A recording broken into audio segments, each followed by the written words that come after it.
I never imagined that the gift I received on my 68th birthday would almost take my life and reveal the deepest betrayal a mother could ever face. The bottle of whiskey my daughter sent after 3 years of silence carried a deadly poison, calculated precisely to stop my heart. But fate had other plans when I decided to give that bottle to my son-in-law, never knowing it would set off a silent pursuit that turned our small Ohio town into a battlefield. But before I continue, make sure you're subscribed to the channel and let us know in the comments where you're watching from. We always love to see how far our stories travel. The package arrived on a morning in October, wrapped in brown paper with just 2 words on the card, "Happy Birthday." No signature, no sender's name. Yet I immediately recognized Roberta's handwriting, the daughter I had raised for 20 years and hadn't seen in 3. I set the box on the kitchen table, where the morning light filtered through the blinds, casting golden streaks across the wall. When I opened it, I found a limited edition bottle of whiskey, so beautiful it could have been placed on a shelf as decoration. The amber liquid caught the light as if fire was trapped inside. The dark green label with gold letters radiated luxury beyond the contents themselves. I ran my finger over the wax seal, feeling every ridge against my skin. There was a time whiskey had been a familiar companion at the end of a long day, not for quick drinking, but for savoring. One small glass after mending the fence or clearing the gutters. When David was alive, he would pour us each a glass after dinner.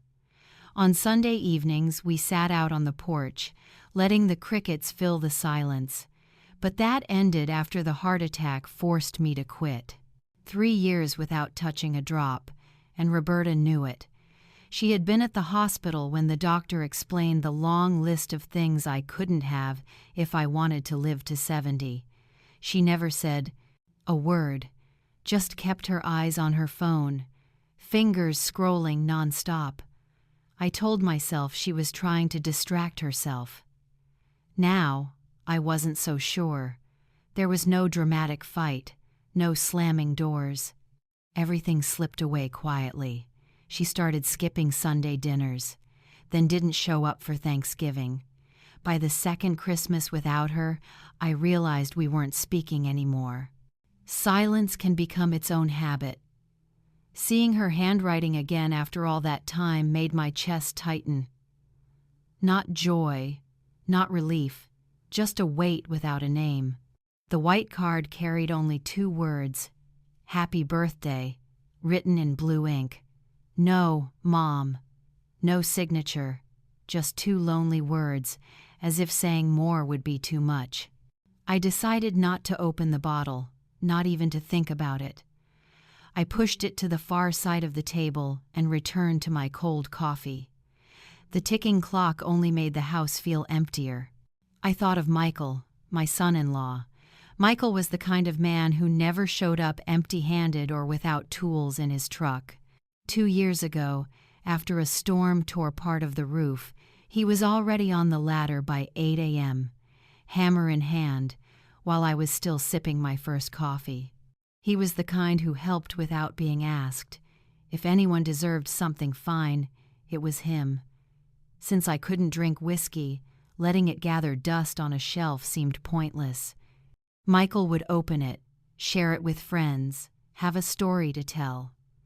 That was better than watching it disappear behind glass.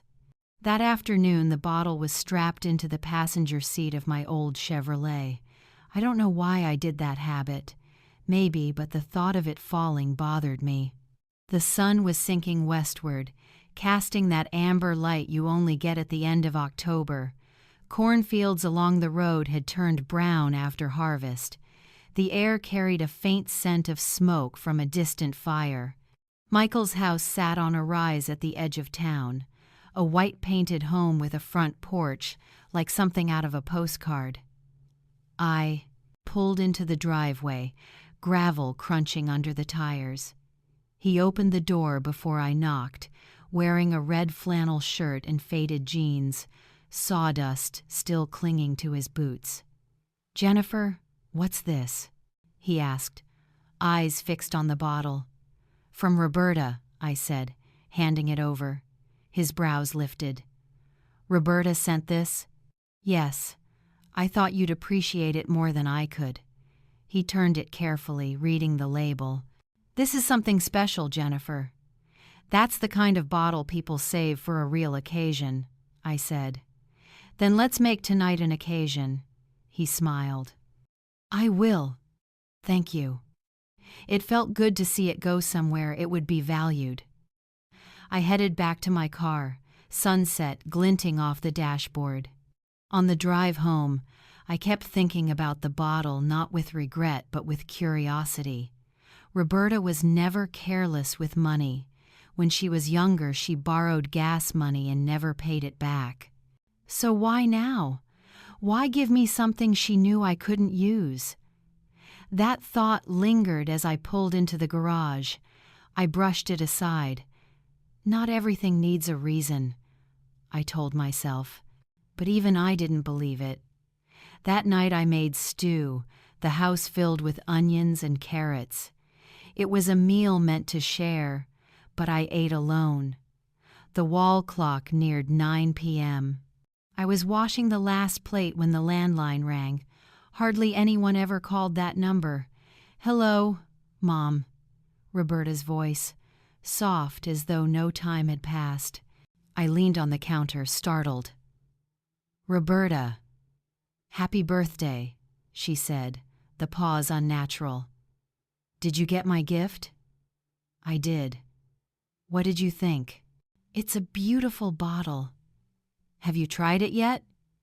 Her tone sharpened. "No, I gave it to Michael. I thought he'd make better use of it."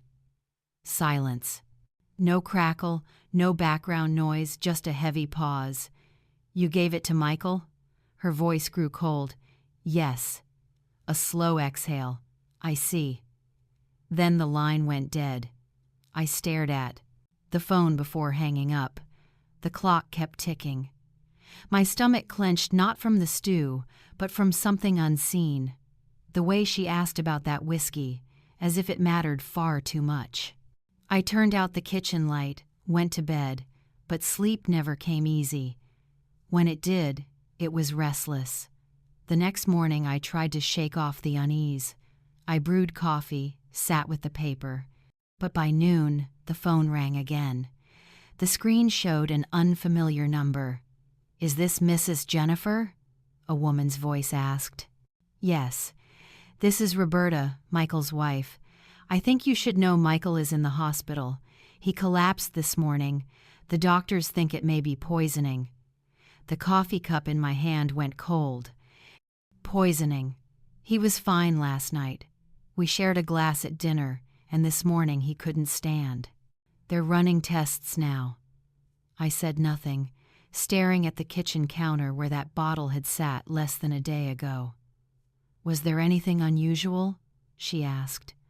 My mouth went dry. "No, but yesterday I gave him a bottle. Whiskey, from Roberta." A pause. I could hear the hospital sounds through the receiver, monitors beeping, carts rolling down the hall. "I'll tell the doctor," she said. "If you remember anything else, anything at all, call me." I promised, then hung up. I stood frozen in the kitchen, the house swallowed in silence. The October light had dimmed. I didn't move for a long time. When I finally did, I went to the trash. Something white caught my eye near the bottom. A small plastic vial, like a vitamin bottle. No label, just a trace of powder clinging inside. I didn't remember throwing it away. I picked it up. The cap was screwed tight. I opened the fridge. On the middle shelf sat a glass jar, holding half a cup of whiskey, the remainder after I poured Michael's drink. I didn't even remember saving it. Hands trembling, I set it beside the vial. I thought of Mark, an old friend I had served with 30 years ago, who now ran a small veterinary lab outside town. He owed me a favor after I pulled his truck out of a ditch 2 winters back. I called. Mark, I need you to test something for me. What is it? What is it? Whiskey and maybe something else. He didn't press, just told me to meet him after his lab closed. That night I drove over, the glass jar wrapped in a paper bag on the seat. Mark met me in the lot, wearing a lab coat over a hoodie, the smell of disinfectant faint in the air. Am I going to regret this? He asked. Just tell me what's in it, I said. He nodded, took the bag, and disappeared inside. I sat in the truck, engine running, watching the daylight fade. The radio was off. My mind replayed every step of the last 24 hours. The handwriting, the bottle, Roberta's voice when I said I gave it to Michael, that heavy silence. Mark called the next day at noon. Jennifer, this is something you don't want to hear. There's something in that whiskey. White snake root. At the right dose, it stops the heart. I closed my eyes, the phone heavy in my hand. You're telling me Michael drank this? Yes. And you didn't? No. He sighed. Then you may have just missed death by an inch. And that's where the first part of this story ends. Not with an answer, but with a question that would take me places I never thought I'd go. Because the moment I hung up, I knew Roberta hadn't just sent me a gift. She had sent me a message. I once thought nothing was worse than a midnight phone call. But there is. It's the ring you hear when deep down you already know the news will be terrible. When Mark hung up, the world went silent, as if even the house held its breath. I didn't waste time. I grabbed the coat off the chair, the truck keys by the door, and headed straight for Street, Luke's hospital. The road into town was empty, intersections bare, a fall morning when the sun blazed but gave no warmth. I parked at the far end of the lot and walked quickly, one hand in my pocket, the other pressed against my side as if to hold steady the storm inside. All hospitals smell the same, a mix of antiseptic and burnt coffee, light always too white. A volunteer guided me to Michael's room. He was no longer the strong man who once climbed my roof without being asked. His skin was pale, paler than the pillow beneath his head. Machines at his bedside beeped, flashing with his slow but steady heartbeat. Roberta sat in the plastic chair, pulled as close as she could to the bed. She had the look I'd seen 100 times before, the look of someone waiting for something that refuses to come quickly. Jennifer, she stood. Thank you for being here. How is he? I asked. They're trying to stabilize his heart rhythm. Her hands were clenched at her chest, not in prayer, but as if trying to hold her breath in. They said there are signs of a plant-based toxin. They're running more tests. I moved closer to the bed. Michael's mouth hung slightly open, breath faint and fragile. His hair, usually neat, fell across his forehead, making him look younger and more vulnerable. Did he eat anything unusual last night? I asked. Or drink something he normally wouldn't? We both had a glass with dinner. She looked straight at me. The question was already in her eyes. The bottle you brought. You need to tell the doctor exactly that, I urged. Say it was sealed before opening, and I can bring a sample of the same. Her hand reached out as if to take mine, then changed course, gripping the bed rail instead. Jennifer, what is this? Do you think? I don't know what to think, I said, half truth, half lie. But I'll find out. The doctor entered, a man around 50, his face trained not to reveal emotion. He spoke calmly about rhythms, enzymes, constant monitoring. He didn't say what he didn't know, and clearly, there was much. He didn't. When he left, I promised Roberta I would call as soon as I had anything useful. In the truck, I didn't start the engine right away. I sat with the keys half turned, staring into the rearview mirror at the face of a woman who had nothing left to break except what had already been cracked long ago. "White snake root," I whispered, tasting each word the way a carpenter tests a warped board. Cruel, cold. Back home, silence greeted me like a neighbor with nothing left to say. I went straight to the refrigerator. The glass jar with the leftover whiskey was still there, hidden behind the carton of milk. I lifted it to the light, watching the liquid curve along the glass as I tilted it. You could never tell just by looking. That was always the way of it. The worst things were usually hidden behind harmless shells. I set the jar by the sink, then went to the trash. The small white plastic vial I had thrown away yesterday was gone. The trash bag had been disturbed, put back differently. I glanced toward the door. The lock looked the same as last night. The windows were shut tight. I had never left a spare key. And yet, someone had been here. You could feel it. You always knew when a room had been touched, even if you couldn't point to what had changed. I inhaled deeply, exhaled slow. Panic only made a person foolish. I needed useful calm. I called Mark back. "It's gone," I said when he answered. "What is?" "That little vial I told you about. Someone took it out of my trash." "Not me. I know exactly what my hands have done in my own house." He didn't tell me I was mistaken. Mark understood the cost of ignoring instinct. "You need to call the police." "I know. I will. And Jennifer," he paused, "don't let anyone think you're not ready." "I'm not," I said firmly, then ended the call. I made coffee but didn't drink it, sat down with a notebook. Writing always steadied me. I drew a line down the middle of the page, wrote what I know on the left and what I can prove on the right. Under what I know, I wrote, "Roberta sent the bottle. Roberta asked if I had tried it." Roberta's voice changed when she learned I gave it to Michael. Whiskey tested by Mark contained white snake root. The vial disappeared.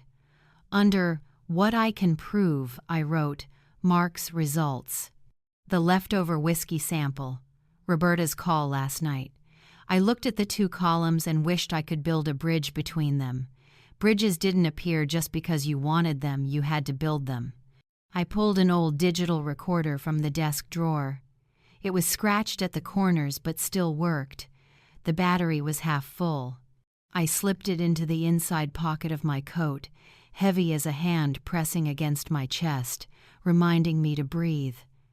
Near noon, I stopped in front of Roberta's apartment complex. Her unit was one of many identical ones, with neutral siding, brass numbers, and an automatic porch light. Her car was parked by the entrance, cleaner and a decade newer than mine. I walked up and knocked. She opened the door, her face flickering through surprise, calculation, then a forced warmth. "Mom," she said, as if expecting me, yet also as if unsure why I had come. "What a surprise." "Is it?" I asked, stepping inside without waiting for an invitation. The apartment smelled faintly of lemon and nothing else. She kept everything spotless. Angles sharp, nothing out of place. Scary. Roberta's with him. Doctors think it's a virus. That's what they think. I kept my tone neutral. Push too hard, and she'd close off. Too soft, and she'd exploit it. I stepped into the kitchen. On the counter sat 3 bottles of liquor, 2 whiskeys, and 1 rye lined up like soldiers. None matched the label of the one I'd received, all still sealed. "Have you tried the bottle you sent me?" I asked. She gave a bottle. Small laugh. "Just meant to make you happy. It was your birthday. You knew I don't drink anymore. People change," she shrugged. I stepped closer, letting my fingers circle the rim of an empty glass by the sink, stretching the moment. "Michael loved it," I said quietly. He said his favorite glass was the single malt on the middle shelf. She blinked slower than natural reflex. Right. Interesting, I said, feeling the recorder in my pocket like a second heartbeat. Because I never told you I left it there. For a moment she froze, like an animal hearing a twig snap in the woods. Then her mouth curved into a calculated smile, shaking her head with a rehearsed laugh. You must have mentioned it. You always ramble when you're emotional.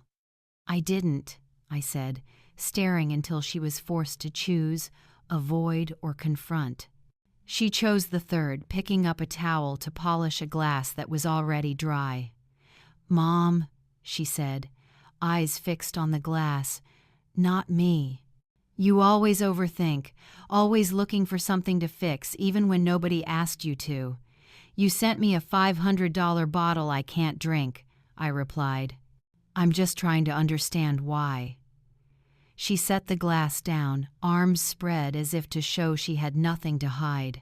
Maybe there's nothing to understand. Maybe you should trust me for once. Her tone might have sounded reasonable if I hadn't known her for over 30 years. My daughter had a way of making lies sound like truth. The silence from last night's call hung between us, a third presence in the room. I'll ask one question, I said, and let the silence after be my answer. She looked at me like we were playing chess and I'd announced my move. Fine. You poisoned that whiskey. Silence. Silence lives when you know how to use it. The fridge hummed. The microwave clock flicked from 12:09 to 12:10. A car rolled slowly outside, tires hissing against the asphalt. She didn't look away, didn't speak. Goodbye, Roberta, I said.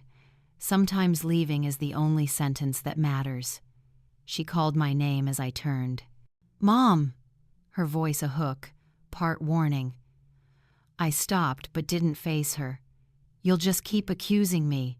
You'll push me away, she said. I'm not accusing, I answered, eyes on the door. I'm gathering. Outside, the air was sharp, metallic. I slid into the car, shut off the recorder. The red light blinked, then died. I set it on the seat beside me like a silent witness. My hands were steady, though my mind was not. I didn't drive home, not yet. I parked in the far corner of the grocery lot, where no one bothered you. And I made the call I had been avoiding since Mark first said, "White snakeroot." Detective Reyes, a deep voice answered after 2 rings. Detective, my name is Jennifer. I believe I have information about a poisoning. I have a sample of the substance and a recording you'll want to hear. He didn't ask for details over the phone. People who know their job don't demand the whole truth in the first breath. Can you come in this afternoon? He asked. I can. He gave me a time and a room number at the back of the precinct. When I hung up, I kept my hands on the wheel, eyes fixed straight ahead. The grocery store doors opened and shut, people coming and going with paper bags that would fill their homes with the smell of dinner. Back at my house, I stopped by the mailbox, because sometimes you need a simple act to keep the others from consuming you. Flyers, a bill, a supermarket ad, and a postcard from a car dealer promising 0% financing. Inside, I sealed the whiskey jar in a plastic bag, tied it tight as if I knew what I was doing, then placed it in an old cigar tin that now held nails. The recorder went in too. I put the tin in a paper bag with handles, then tucked that bag into another. After something vanished from my trash, extra layers felt more like caution than paranoia. I called Roberta. She answered quickly, her voice small and tired. Roberta, I'm going to the police, I said. I have the sample and some other evidence. Michael's resting, Roberta said. They put him on a heart monitor. He keeps waking up asking what day it is. I tell him, and he nods like he's deciding whether to believe me. I'll call you after I meet the detective, I promised. Tell him I'll stop by later if he wants a familiar face. She let out a faint laugh, breathy. He likes when people tell him to be strong, but he likes your presence more. I checked everything, locked the door, double-checked the windows before leaving. The paper bag sat in the passenger seat like a companion.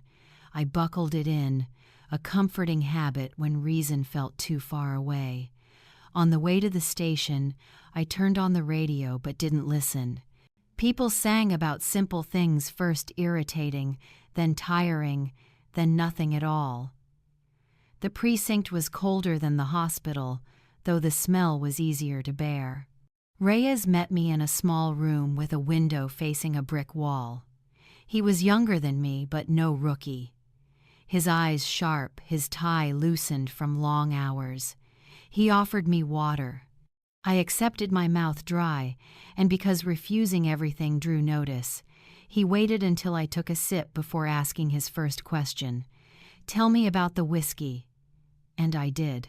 Dates, Roberta's exact words, and the meaning of a pause that hadn't carried surprise.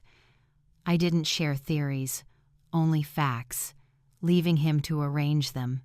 Then I set the paper bag on the table, opened the tin, placed the whiskey jar and recorder down like tools for a job about to begin. He didn't touch them right away. He asked small questions that weren't small at all. Who else has a key to your house? When did you last check the trash? Other than Mark, who have you told about the vial? Then he picked up the recorder, weighing it, as though testing the heft of words that would have to carry weight. You understand, he said.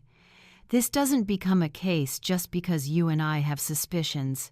It becomes a case if what you've given me passes official scrutiny. I understand, I said. I want another set of eyes on it. He nodded. We'll send the liquid to the state lab. Copy the recording. If there's cause, we act. If not, we'll explain why. Do you agree? I agree, I said, and I meant it. I didn't want the wrong person punished. I wanted the right truth exposed. As I rose to leave, he tried my name like a test. Mrs. Jennings. Yes? Yes? Don't speak to your daughter again until I say so. If she contacts you, note the time and her words. Keep your replies shorter than her questions. I nodded, surprised at the relief of someone finally sharing the weight I carried. Outside, the afternoon had turned a flat gray, light harsher than helpful. I drove to the hospital. Roberta still sat in the same old chair, the machine still ticking steady. Michael looked better. His skin had regained a hint of color, his mouth less strained in breath. I set my hand on the bed rail, and his eyes opened. You look terrible, he whispered. You should see yourself, I said. He managed a faint smile, just one corner of his mouth, the kind of smile a man makes when his whole face is too tired to bear it. Heard you're keeping company with the police, he teased. I just want to be sure they're on our side when it matters, I replied. He closed his eyes, nodded once, then eased back. I stayed longer than I needed, listening to the monitor remind him of his own heartbeat. Roberta whispered words meant only for them. Back home, everything sat as I'd left it. Silence filled the rooms like a guest refusing to leave. I made an omelet but couldn't finish it, dumped it in the sink. Sometimes you do something just to prove to yourself you can. I pulled the fireproof box from the hall closet, set it on the kitchen table. Inside were the papers of a lifetime, birth certificates, the deed, Linda's rose gold wedding ring I wasn't ready to let go of. I slipped in a note. Whiskey sample with police. Do not discard. I wasn't sure who I wrote it for, maybe myself. I slept on the couch with the hall light on. Not since the heart attack had I done that, and my chest felt uneasy at the resemblance. I woke before dawn, body still loyal to old alarms. I brewed coffee but didn't drink, listened to the house breathe. When the sun rose, I called Roberta, told her I'd visit around noon. She said the doctors believed Michael might be moved out of intensive care if his numbers held steady. At 10 a.m., the phone rang, an unfamiliar number. I let it go to voicemail. Yesterday had taught me something important. No one was owed an answer before I was ready. The message came after the second ring. I waited, then pressed play. "Mom, it's me."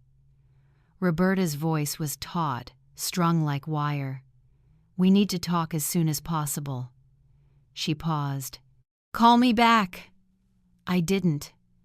I wrote down the time and her exact words, slid the paper into the fireproof box. Sometimes you had to create your own evidence. I looked out at the backyard, where the grass refused to green no matter how much a woman watered. The porch chair creaked once. No wind I could see. The day sank back into stillness. If you asked me to admit I was afraid, I wouldn't deny it. I no longer hid fear. It belonged to the truth, the way nails belong to wood, holding everything together. I stood in the kitchen, hand on the back of the chair, and knew what came next without writing it down. Whatever this was, it had passed the point of mother and daughter fixing things over a meal. It had passed the point where a bottle was just a gift and a hospital was just for other people. It would get worse before it got better, and I still had to walk toward it. One room, one call, one steady breath at a time. There's a kind of silence that doesn't sit still. It wanders, taps the rim of your coffee cup, stares at the phone on the counter, and counts with you to 60. Then starts again. Detective Reyes told me not to talk to my daughter, so I didn't call Roberta back.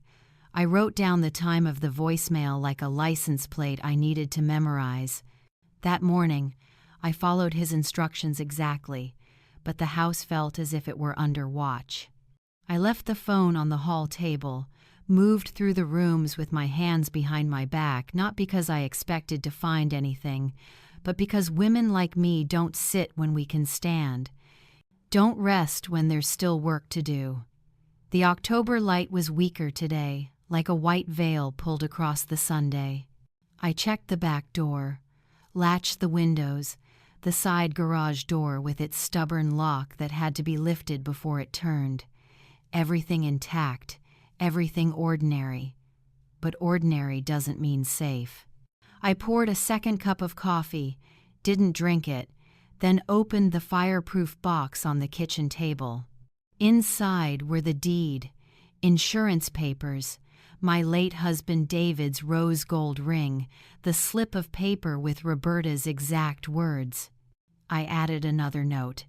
Detective Reyes, 2:30 p.m., underlined twice. All morning, I restrained myself from calling the police, not from hesitation, but because I wanted to arrive with a full day of resolve. Before leaving, I made a slow circuit of the house. In the front hall, I stopped. The lock sat in its strike plate, off by only a fraction of a millimeter. A fresh, round scrape on the metal edge, like a half-cut key had slipped after a few tries. Nothing broken, no signs of prying, just the kind of mark you only noticed when you knew the door, as well as the bones in your hand. A heavy thought pressed against my chest. Someone had been inside. I opened the kitchen drawer, pulled out a thread and a roll of clear tape. I fastened the thread across the bottom edge of the door frame, secured it with tape. A trick I'd learned from a soldier tired of finding his lockers rifled. You don't catch the intruder, you only create proof they were there. When I stepped out to the car, the house looked calm, harmless, just as a house should. Yet I backed away like leaving a sleeping animal. The precinct was 3 turns and a straight stretch from the hospital. I carried the weight of Michael's illness in my bones when I stepped into Reyes's office. He sat in a plain room, small window, large desk, files growing in the shadow. He stood, shook my hand, pointed me to a chair.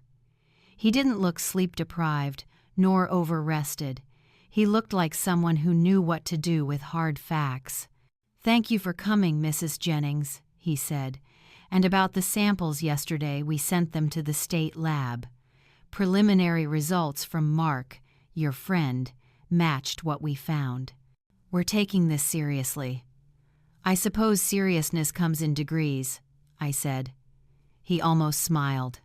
"True. Right now it means we're seeking corroboration. Hospital reports, your recording, the chain of custody." He slid a notebook toward me. "I want you to write out the timeline in your own words. When you got the package, when you gave it to Michael, when your daughter called, when you noticed the vial missing." I recounted everything, watching his pen move. He didn't interrupt, only paused to confirm times or dates. When I finished, he tapped the notebook with his pen, then leaned back. "You said the trash was disturbed. Any signs of forced entry?" "No." "Anyone else have keys, any hidden spares?"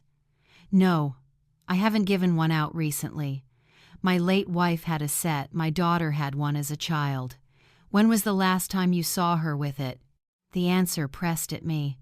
A lifetime ago, but truth wore a hospital gown.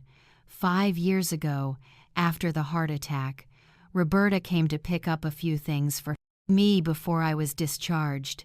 She brought slippers, sweatpants, and a phone charger. Back then I'd thanked her for remembering the charger. I never asked for the key back.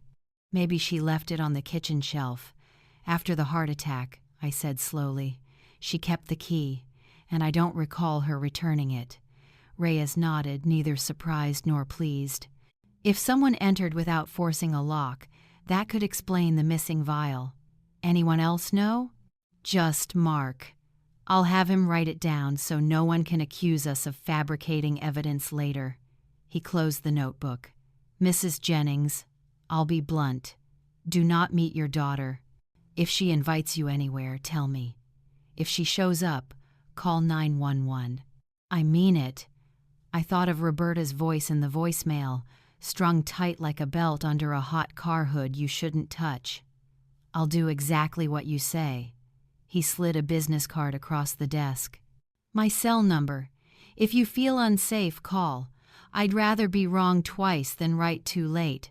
"Thank you," I said, rising. Outside, the building smelled faintly of copier ink and floor wax.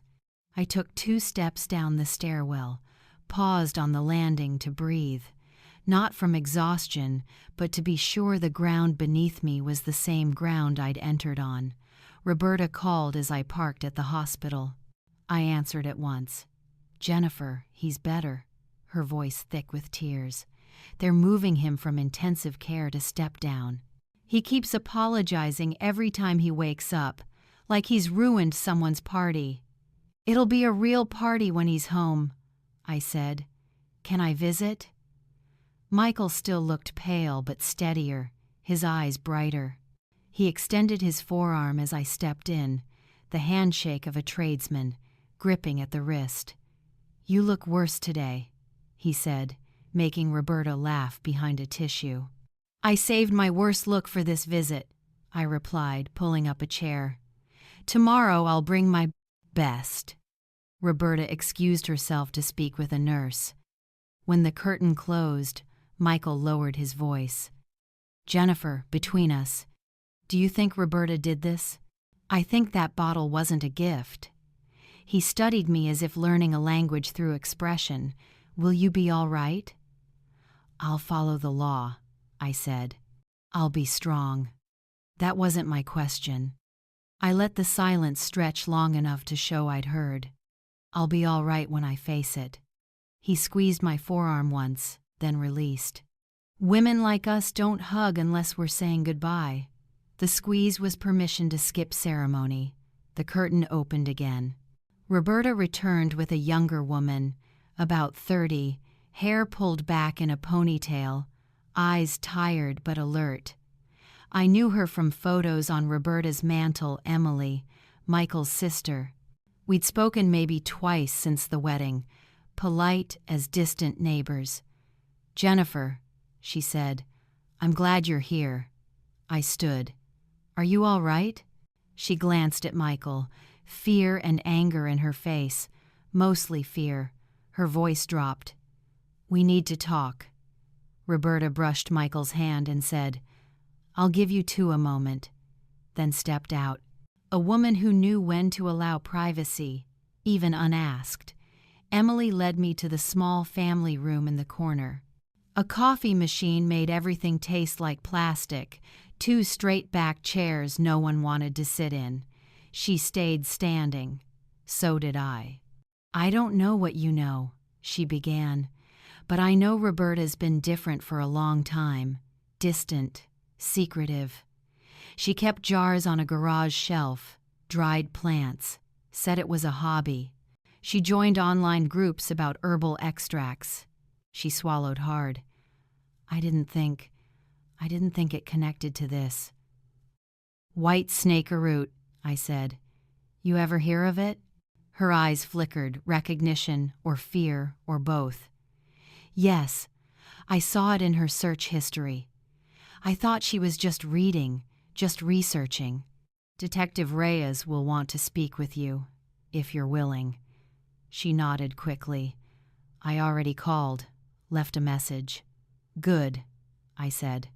Relief and grief are kin you can feel one arrive in the place of the other. "Emily, if you have anything, screenshots, texts, photos of those jars, hold on to them. Let the detective follow that trail." She looked at me long enough to really see me. "Why would she do this to you?" I could have said many things. Money I didn't give, love I didn't show as she wanted, disappointments grown into resentment. But I gave the truth I knew. If she can't control the story, she'll burn the page. Emily shivered, like she'd felt a draft. "This morning she asked me if I'd heard from you. Said she wanted to know if you liked the whiskey." "What did you say?" "That you gave it to Dad." We stood in silence with that between us, something that changed shape the longer you looked. "Thank you," I said, "for telling me." "I'm sorry," she whispered, and I knew she meant everything, not just what she said. We returned to Michael's room, spoke lighter things, weather, football, cafeteria soup called chicken noodle. I left when the nurse came to check his monitors, promising to bring magazines, pretending it would matter. On the way home, I stopped at the hardware store. I bought 2 new locks and a pack of stick-on door alarms that chirped when opened. The clerk said winter was coming early. I answered with a few words about getting ready. He bagged my items, wished me a good day. We always wish each other that, as if the day might listen. Back home, the thread under the door still held. I stepped over, shut the door with a click. I had thought of calling a locksmith, but installing locks yourself is like making your own bed in a strange hotel. If you do it, your mind rests easier. I replaced the lock on the back door, then the front. Turned the screws slow and steady, arms sure. In angle and force. The little alarms stuck to the frames with appeal, shrieked when tested, loud enough to sting the air. They worked. By the time I finished, the sun had lowered, shadows stretched across the floor. I reheated a can of soup, ate standing, bowl in one hand, spoon in the other. Old habit, fewer dishes to wash. The phone buzzed on the hall table. I didn't startle. I walked toward it the way you open a door, calmly. Another unfamiliar number.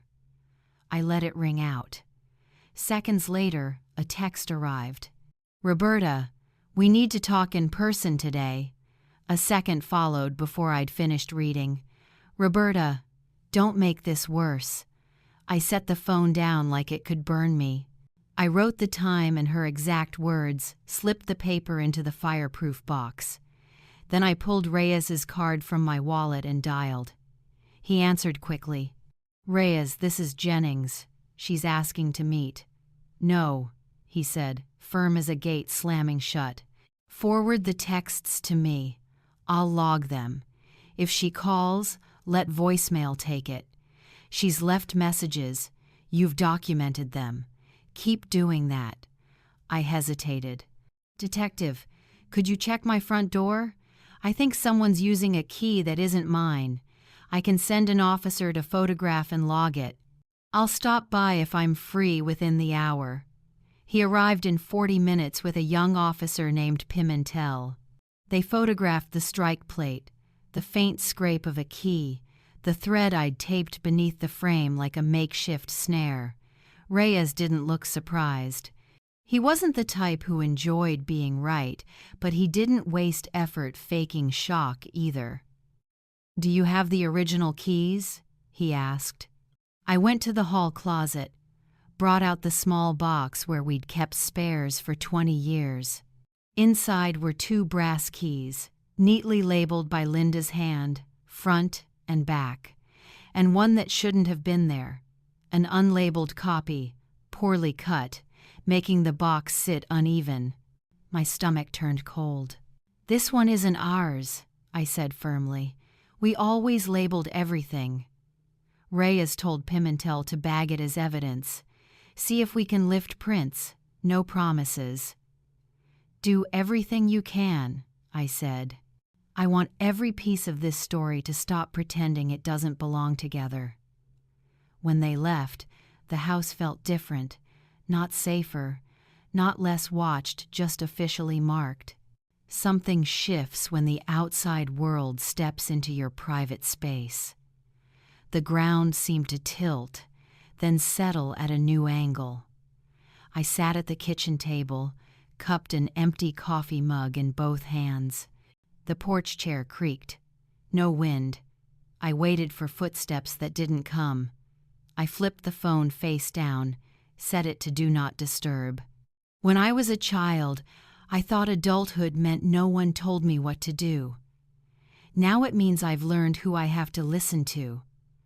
Around 9 p.m., a car idled outside long enough to draw me to the window. Headlights swept the porch, then vanished. I stood watching until the engine noise faded. Maybe nothing. A lost kid, a delivery driver checking an address. But it felt like a test to see if I would flinch. I didn't sleep. I lay on the sofa with the hall light on and shoes by the door. Too old for heroics, not too old for readiness. Just before dawn, the phone buzzed again. Voicemail caught it without ringing. I'd forgotten the Do Not Disturb. I played it back on low volume. "Mom, you're making this worse." Roberta's voice tighter than before, as if she were somewhere she didn't want overheard. "You went to the police. That wasn't smart. We could have handled this. You're not thinking straight, Mom." Then she hung up. I wrote it all down. We could have handled this. Her own words gave her away. Handled. Handled what? At exactly 8 o'clock, Reyes called. The state lab had preliminary results. "Independent confirmation of white snake root in your sample," he said. "Enough to open a formal case and request Michael's. Medical records from the hospital. We're moving forward." I let out a breath I'd been holding since Mark first mentioned snake-a-root. "Tell me what I need to do." "Keep doing exactly what you're doing. Take notes. Don't confront her. Lock your doors. I'll arrange to take an official recorded statement. If your daughter contacts you, save everything. If she shows up, call 911. I mean it." "I know, Detective. Thank you." He didn't say, "You're welcome." He said, "We'll do our job." From a man like him, it meant the same. I showered, got dressed, buttoned a clean shirt. There's a way a woman must present herself when the day demands steel. I ate breakfast at the table, as if every bite were a deliberate choice. Then I drove to the hospital with a stack of magazines under my arm, one on home repairs, another a glossy issue about gardens that would never grow in our dry soil. Michael was alert enough to pretend interest in an article about chainsaw safety. We both knew he was humoring me. Pretending can be its own kind of kindness. Emily came in while I was turning a page on deck maintenance. She held her phone, looking like someone who hadn't slept in a bed, only beside one. "Detective Reyes called me," she said. "He wants me to bring Roberta's old laptop. I still have it from before we got married." "Take it," I told her. "Let the law carry what it was born to carry." She nodded. "Jennifer," she texted me. Her eyes dropped. "She asked if you were playing the hero." She wrote, "If anything happens, it's your fault." Emily lifted her eyes. I forwarded it to Reyes. "Good," I said. A heat rose in my chest. Not the old kind.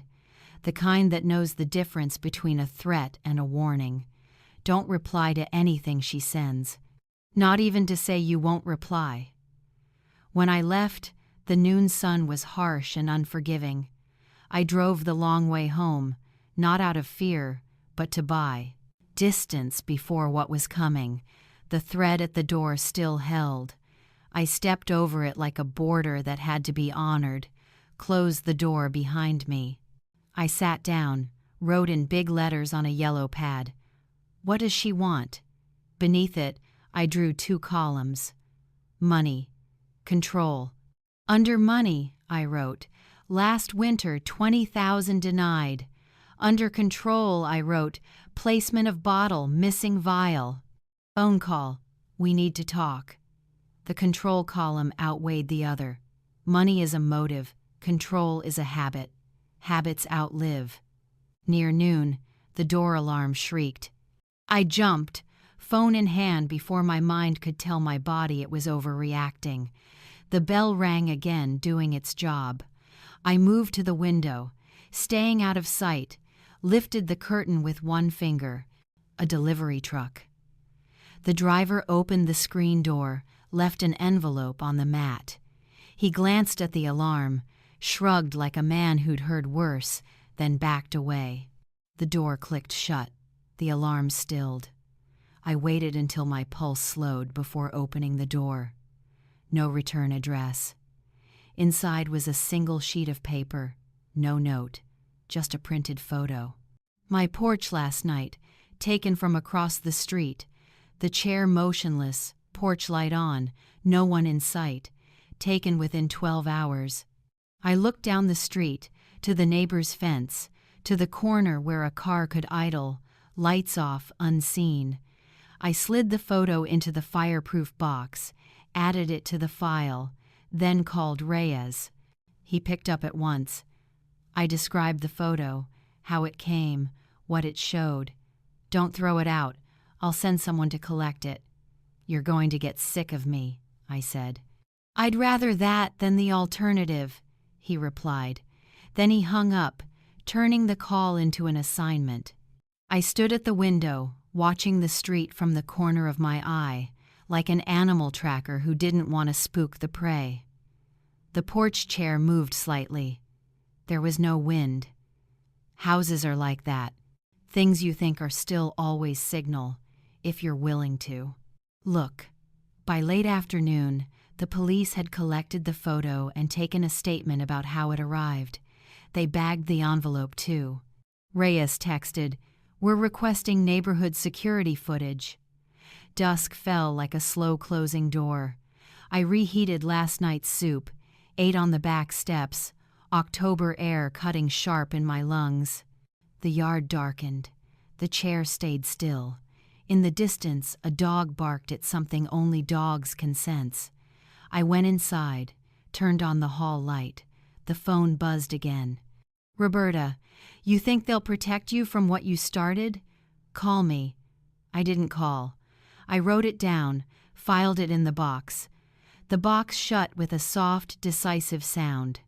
I set it on the highest shelf, the way a woman sets down a burden she doesn't want to trip over in the dark. I stood still, listening to the house talk.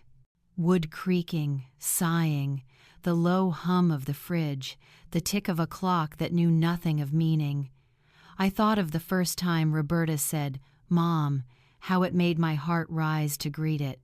And the last time she said, "Mom," how it made my heart curl in. The night had settled full. When I finally lay on the sofa, I put my hand on my chest, felt my heart working slow, steady, efficient. Long ago, a doctor told me I'd know if danger came. That night, it was the truest asset I had. I don't know if sleep came or if the night took pity. But when the phone rang at 6:12 a.m., I was ready. I picked up on the first ring. "Mrs. Jennings," Reyes said without greeting. "Yes. The state lab has confirmed. We're obtaining a warrant." I closed my eyes, pictured the porch chair, the white thread under the threshold, the photo of my house from across the street. I saw the bottle glowing in morning light like shame in a glass. "Where do you need me?" I asked. "Right where you are," he said. "And no matter what, don't open the door unless the person on the other side proves they're here to help." The line went quiet. The house listened, and I stood inside the small country I'd built within 4 walls, waiting for the day to step across the border. They say the knocks you don't expect are the ones you remember. But this time I'd been waiting for it. Since Reyes said the lab confirmed poison. Still, when the knock came firm, decisive, my chest tightened. Not from fear, but from knowing the path we'd been fumbling in the dark was about to be written in official ink. That knock meant the warrant was live, and today would not wait for me to be ready. A little after 8 a.m. Outside light was pale yellow, brushing the ground before slipping away. I opened the door and saw Reyes with 2 officers, Pimentel, and another so young his belt seemed too big. They were dressed ready for work that wouldn't stay on paper. "Good morning, Mrs. Jennings," Reyes said, holding a folded paper in a clear plastic sleeve. "The judge signed at 7:43. We're authorized to search your daughter's residence and seize any evidence related to the case." He didn't need to explain more. This was the moment everything could change. "Do I need to be there?" I asked. "No," he said. "It wasn't a suggestion, it was an order. We don't want you in her sight today. We'll execute the search. If we find what we expect, we'll handle it appropriately." Handle it appropriately, police language, meaning my life would no longer resemble a dinner table. Pimentel glanced down the hallway inside. "Anything change overnight?" The thread still in place. No alarms triggered. Reyes nodded. "Good. Leave it. I'll have cameras installed before the week's out." They left in convoy, a black sedan, a cruiser rolling slow down the street like a period hunting for its sentence. I stood at the door until they turned the corner, then shut it, eyes fixed on the thread beneath the frame, still unmoved, daring anyone to touch it. The hours dragged long. I tried, reading. The words sat on the page like strangers at a bus stop. I made coffee, didn't drink it. Around 11, I walked slowly to the edge of town, stopped at the Veterans Memorial Park where the benches faced a fountain that hadn't worked since last summer. Traffic from the main road hummed faint in the distance, just enough to let the air settle. I'd been here once with Roberta when she was 10. We brought bread for the ducks. She asked what the names on the stone meant. I told her they were people who had fulfilled their duty to the end. She asked if that meant they'd finished their mission. I said yes. She didn't ask what the mission was. Sometimes I think I should have explained that part. Early afternoon I came home, sat at the kitchen table with the phone face up. I didn't expect her to call. Roberta wasn't the type to dial when cornered. She was the type to appear, force the conversation. That's what Reyes feared. At 1:17, the phone buzzed. Not a call, but a text from Emily. "They're here. I'm in the bedroom, door locked. I can hear them searching the garage," I replied. "Stay in there. Don't interfere. Safe while they're there." She didn't answer. I pictured her perched on the bed's edge, hands clasped, listening to footsteps on concrete, boxes dragged. I knew that sound, the sound of people hunting truth, willing to wake the house to find it. At 2:04, Reyes called. "We found them." I let the words settle. "Found what?"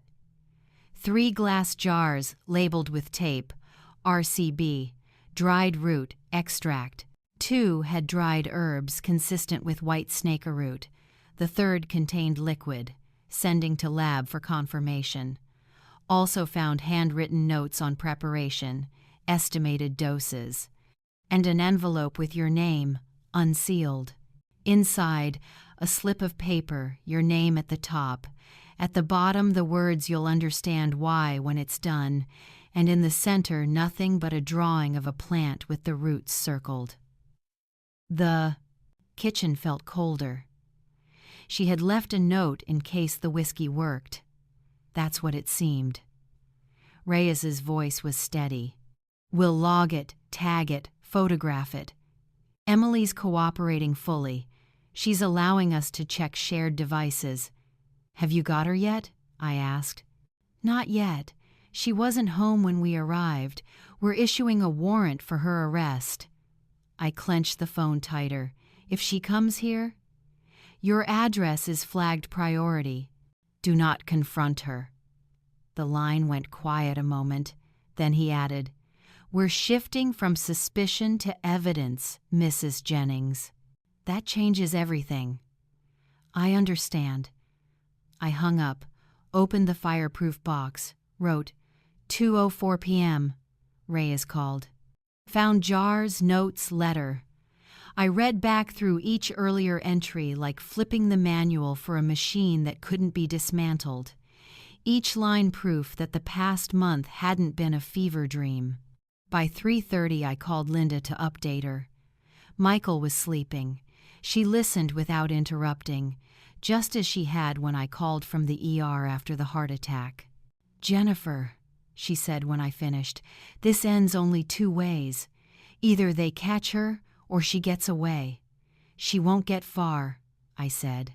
"No, but far enough to make you doubt." At 4:12, the door alarm rang. I reached the hall in 3 steps, phone ready. The front door was locked, the thread still in place. The sound came from the back. I moved slow, not from fear, but because you can't rush when you need to see clearly. From the kitchen window, I saw the screen door sway once, twice, then still. No one in sight. I stepped closer, found a folded paper wedged between handle and frame. I opened the door, disarmed the alarm, took the paper. Thick black marker. "Stop letting them in or I will." No signature, no envelope, just those words. I photographed it, slipped it into a plastic glove, called Reyes.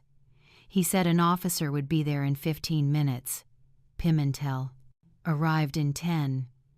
He photographed the note in my hand, in the doorframe, the hinges, the backyard. "Did you see anyone?" he asked. "Nothing moving on the street," I answered. "Could be she left it and ran." He took the note, promised to file it immediately. That night I didn't lie on the sofa. I set a chair in the living room corner where I could see both front and back doors. The house carried the faint metallic scent of new locks. I left the lights on not for me to see out, but for whoever was outside to see me. At 9:45 the phone lit up. Unknown number. I let it ring into voicemail. A minute later, I played it back. "Mom, it's me. They're making a mistake. What they found isn't what they think. You know me better than that. Call me back, please." Her voice calm, slow, almost gentle. The kind of tone meant to sell something to someone who doesn't want to buy. I didn't call back. I wrote it down, word for word. The next morning, the grass was buried under thick frost, the air sharp with a metallic tang. At 8:12, Reyes texted, "She's in custody, taken quietly. I'll update." I stared at the words until they stopped being letters and became truth. By noon, I drove to the station. A small waiting room, 2 plastic chairs against the wall, a vending machine humming low. Reyes stepped out. "She hasn't said a word. Asked for a lawyer right away. It's fine, we have enough to hold her." Emily provided digital evidence, emails about processing the route, timing, searches on toxicity in people over 60. "What happens now?" I asked. "We'll move the case to the district attorney. Charges: attempted murder, possession of controlled poison, destruction of evidence. It'll move quickly." I nodded. My hands stayed in my pockets so I wouldn't do something foolish. Reyes studied me for a moment. "You're holding yourself together." "I'm still standing," I said. "That's enough." When I left the station, the sky was flat gray, the kind that hints at snow even when the forecast says no. I drove aimlessly, past the old factory, the shuttered hardware store, the diner still heavy with 20 years of grease. Finally, I ended up at the hospital. Michael was awake, watching a game show on mute. Linda sat beside him, knitting something green. "She's been arrested," I whispered. Michael gave one small nod. "Good." Linda's needles kept moving. "And now?" I asked. "Now," he said, "we wait for the system to do its work." That night I sat on the back steps with a cup of tea. The steam rose clean in the cold air. The yard was silent except for a single branch snapping somewhere. A dog barked once, then stopped. I thought about the note left at my door, the jars in the garage, the letter with the roots circled, and I thought of the child with bread in her hands at the Veterans Park, asking if those names meant people had finished their duty. Maybe mine was this not to end it, but to make sure it didn't end me. Inside, I checked the thread at the door. Still there, still honest. Poison is an ugly word. It changes more than the mouth that speaks it. It changes the way you breathe. Reyes didn't tell me right away. He let Mark explain first, maybe knowing it's easier to hear from a friend than a detective. But there's no gentle way to learn that what was meant to kill you already lived inside a man you respected, placed there by your own hand. The decision about Roberta's fate slammed shut like a door. I called Reyes. "Tell the prosecutor I'll testify. Go forward on all charges." He didn't say good choice or you did right. Just understood. That was enough. 3 days later, the trial date was set. Pre-trial motions, lists of evidence, witness prep. Cardoso, Roberta's lawyer, objected to half, but the judge overruled most. When Roberta was led into the courtroom for the first time, she scanned the room until she saw me. Her eyes didn't soften. They hardened, like I'd just been put back on her list. I held her gaze, because maybe I had. They called it a courtroom, but to me it was a minefield. Every word, every glance could blow up right there. I walked in believing truth would stand on its own. Then I saw Cardoso smile, as if he already knew where I'd step and how hard I'd fall. On evidence day, the benches were only half filled, but the air was heavier than a church in August. I sat behind Reyes and the prosecutor, hands clasped, pretending they weren't sweating. Roberta walked in wearing orange, wrists cuffed. She didn't look at me right away.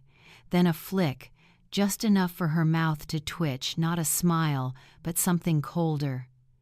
I reminded myself why I was there. Michael's hospital bed, the lab reports, that damned notebook. The judge called for order.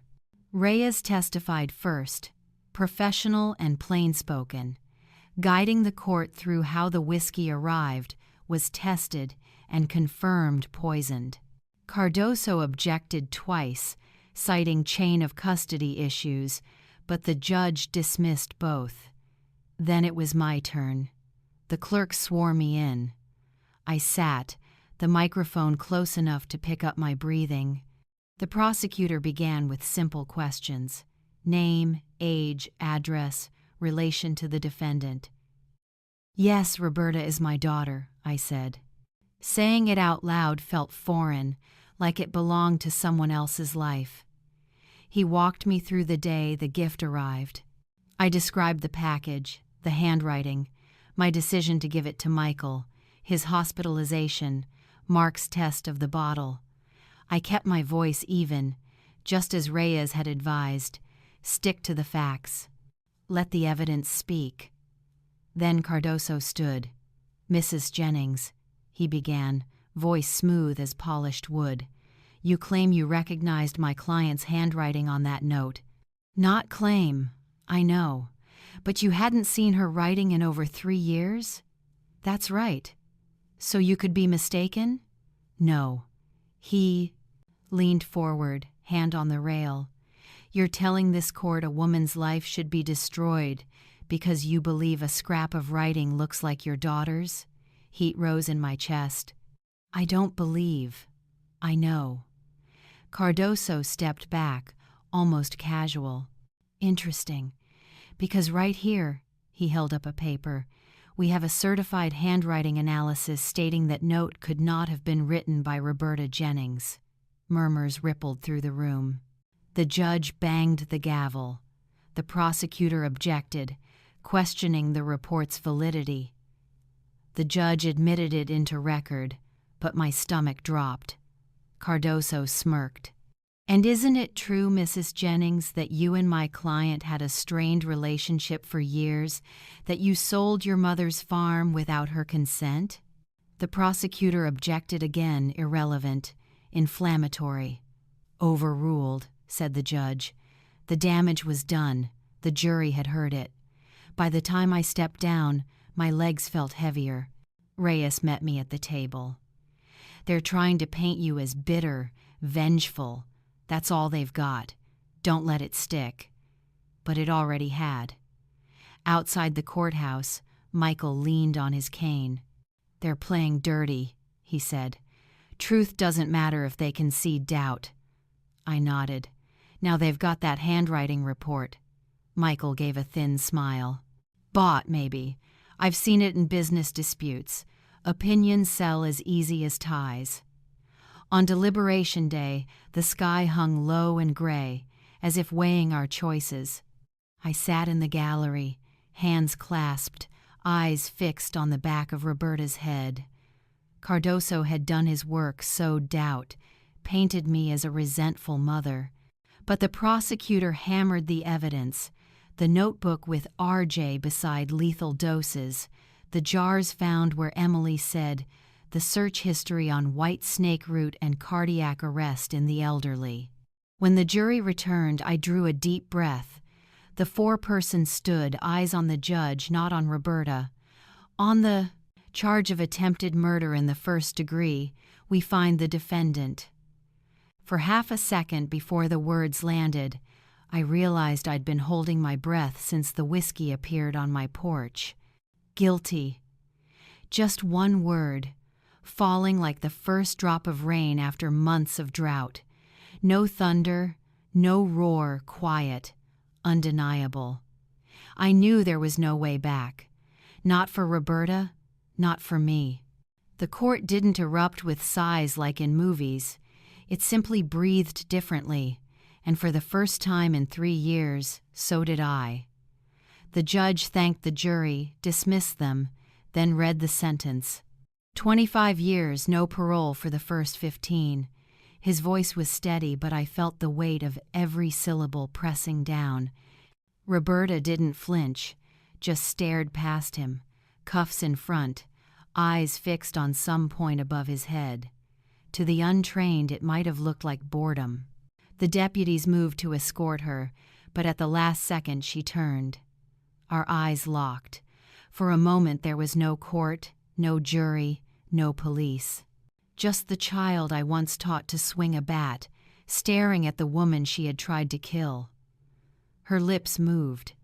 "This isn't the final chapter." Then she walked away. I thought relief would come. It didn't. What came was an empty ache. Justice was written on paper, but nothing could repair what had shattered between us. Michael put a hand on my shoulder as we left. "You did what had to be done, Jennifer. Don't let anyone tell you different." I nodded but said nothing. Part of me still wondered if I had lost more than I gained. Weeks later, I sat on the porch with a cup of coffee. The trees had shed their leaves, winter's breath already in the air. The porch chair no longer creaked. I'd fixed it. I thought of the whiskey, the poison, the trial, and the long road that led me here. People think revenge ends when the gavel falls, when the guilty are taken away. But revenge is just the surface. Beneath are the years you can't reclaim, the conversations never spoken. The family dinners turned into empty chairs and cold plates. Justice gave me safety, not peace. But when the wind shifted, carrying the smell of wood smoke from far away, I understood something. Peace isn't given. It's built, one quiet evening at a time, one choice not to look back at a closed door. I lifted my cup toward the empty yard. "To endings," I said aloud, "and to what comes after." Maybe the deepest pain isn't losing a child, but watching her stray from the decent path you once taught. I don't know if Roberta sits in her cell remembering family dinners, ball games, the way she used to hug me as a girl, but I do know this. Some fractures in family never heal, and sometimes a mother's love is the very reason she must protect others from her own child. Family, in the end, is not only blood. It's duty, choice, and sometimes sacrifice. I've lost more than I imagined, but I've learned that peace isn't handed over. It's something you build, day by day, with resolve and with courage. And what about you? What do you think about the line between love and responsibility in a family? Share your thoughts below. And if you'd like to walk with me through more stories of hardship and the lessons they leave behind, follow along so you won't miss the next one. Because here, we don't just listen to stories, we search for meaning together in the wounds and the rebirths of life.